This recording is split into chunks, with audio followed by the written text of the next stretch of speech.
Assalamualaikum warahmatullahi wabarakatuh. Perkenalkan, nama saya Suryani dari Prodi Manajemen Angkatan 2018 Universitas Negeri Makassar. Pada kesempatan kali ini saya akan memaparkan sedikit materi mengenai peramalan permintaan. Nah, sebelum saya melangkah lebih jauh pada materi peramalan permintaan, terlebih dahulu saya akan menjelaskan apa itu yang dimaksud dengan peramalan. Seperti yang terlihat pada slide di samping, dijelaskan bahwa peramalan merupakan proses untuk memperkirakan berapa kebutuhan di masa datang yang meliputi kebutuhan dalam ukuran kuantitas, kualitas, waktu, dan lokasi yang dibutuhkan dalam rangka untuk memenuhi permintaan barang ataupun jasa. Setelah mengetahui pengertian peramalan, slide selanjutnya saya akan menjelaskan mengenai pengertian peramalan permintaan itu sendiri. Peramalan permintaan merupakan tingkat permintaan produk-produk yang diharapkan akan terrealisasi untuk jangka waktu tertentu dan pada masa yang akan datang.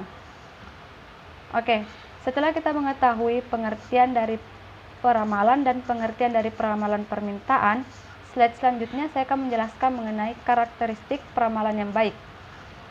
Ada 3 karakteristik peramalan yang baik. Yang pertama yaitu akurasi. Akurasi dari suatu hasil peramalan diukur dengan hasil kebiasaan dan kekonsistenan peramalan tersebut. Hasil peramalan dikatakan konsisten bila besarnya kesalahan peramalan relatif kecil. Peramalan yang terlalu rendah akan mengakibatkan kekurangan persediaan sehingga permintaan konsumen tidak dapat dipenuhi segera. Akibatnya, perusahaan kemungkinan kehilangan pelanggan dan kehilangan keuntungan penjualan. Sedangkan peramalan yang terlalu tinggi akan mengakibatkan terjadinya penumpukan persediaan, sehingga banyak modal yang terserap sia-sia. Yang kedua yaitu biaya. Biaya yang diperlukan dalam pembuatan suatu peramalan adalah tergantung dari jumlah item yang diramalkan, lamanya periode peramalan, dan metode peramalan yang digunakan. Ketiga faktor pemicu tersebut akan mempengaruhi berapa banyak data yang dibutuhkan, bagaimana pengolahan data, serta bagaimana penyimpanan data dan siapa saja tenaga ahli yang akan diperbantukan. Yang ketiga yaitu kemudahan. Penggunaan metode peramalan yang sederhana serta mudah dibuat dan mudah diaplikasikan tentu akan memberikan keuntungan bagi perusahaan ataupun industri.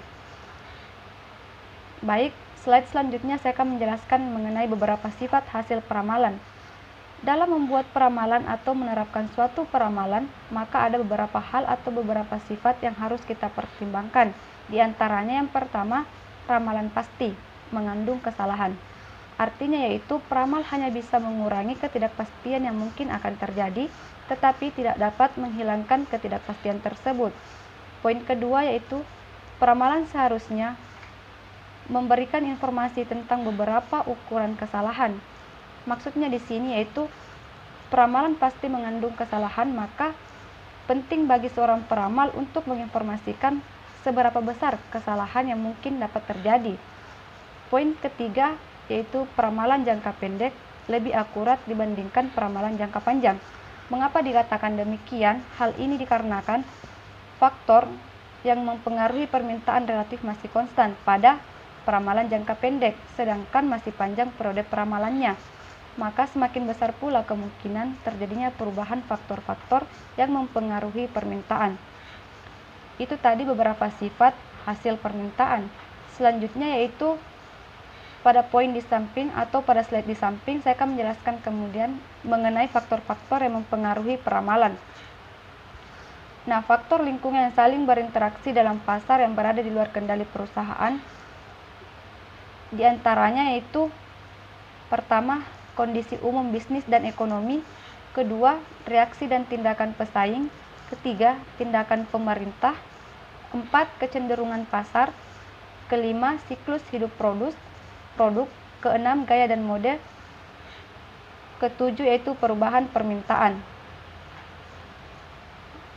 Oke, setelah faktor-faktor yang mempengaruhi peramalan, selanjutnya pada slide terakhir saya akan menjelaskan mengenai metode yang dapat digunakan dalam peramalan permintaan. Ada 2 metode yang dapat digunakan, yaitu yang pertama, metode kualitatif. Peramalan kualitatif umumnya bersifat subjektif, dipengaruhi oleh intuisi, emosi, pendidikan, dan pengalaman seseorang. Oleh karena itu, hasil peramalan dari satu orang dengan orang yang lain dapat berbeda-beda. Namun meskipun demikian, peramalan dengan metode kualitatif tidak berarti hanya menggunakan intuisi, tetapi juga bisa mengikutsertakan model-model statistik sebagai bahan masukan dalam melakukan keputusan, dan dapat pula dilakukan secara perseorangan maupun per kelompok. Metode peramalan permintaan secara kualitatif berhubungan dengan data-data kualitatif, misalnya tentang selera konsumen terhadap suatu produk atau tentang survei loyalitas konsumen dan lain-lainnya. Metode yang kedua yang dapat digunakan yaitu metode peramalan kuantitatif.